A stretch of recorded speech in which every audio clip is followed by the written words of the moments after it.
সন্ত্রাসবাদ বিরোধী যৌথ মহড়া শুরু করল চীন ও নেপাল। নেপাল ও চীন রোববার যৌথ সামরিক মহড়া শুরু করেছে। এ অঞ্চলে ভারতের প্রভাব যখন কমছে, তখন এ দুই দেশের মধ্যে সম্পর্ক ক্রমেই জোরদার হচ্ছে। দুই দেশের ইতিহাসে এই প্রথমবার যৌথ মহড়ায় নামছে দেশ দুটি। নেপালের রাজধানী কাঠমান্ডুতে 10 দিনের এ মহড়া শুরু হয়। চীন সাগরমাতা বন্ধুত্ব 2017 নামের এ মহড়ায় সন্ত্রাস বিরোধী অনুশীলন চালানো হবে।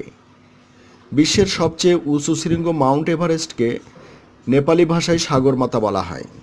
এ অঞ্চলে কর্তৃত্ব বিস্তার নিয়ে ভারত ও চীনের মধ্যে ক্রমবর্ধমান প্রতিদ্বন্দ্বিতার মুখে এ যৌথ মহড়া অনুষ্ঠিত হচ্ছে।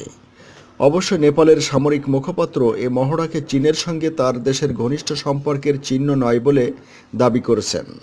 নেপালের সঙ্গে কূটনৈতিক সম্পর্ক আছে এমন দেশগুলোর সঙ্গে যৌথ সামরিক মহড়ার অংশ হিসেবে এটি অনুষ্ঠিত হচ্ছে বলেও জানান তিনি। গত মাসে চীনের প্রতিরক্ষামন্ত্রী চাং ওয়ানকুয়ান নেপাল সফর করেছেন।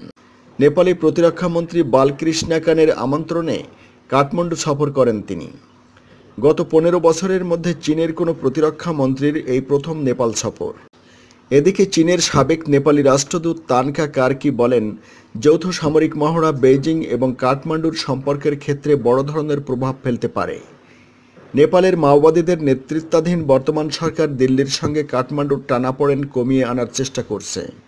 অবশ্য পাশাপাশি দেশটির উত্তরাঞ্চলীয় শক্তিশালী প্রতিবেশী দেশটির কাছ থেকে নগদ অর্থ গ্রহণেও দ্বিধা করছে না এ সরকার। এরই মধ্যে নেপালের অবকাঠামো খাতে $830 কোটি বিনিয়োগ অনুমোদন করেছে চীন। এ বিনিয়োগের পরিমাণ নেপালের মোট জিডিপির প্রায় 40% হবে। অবশ্য ভারত দেশটিতে $31.70 কোটি সমপরিমাণ অর্থ বিনিয়োগের প্রতিশ্রুতি দিয়েছিল।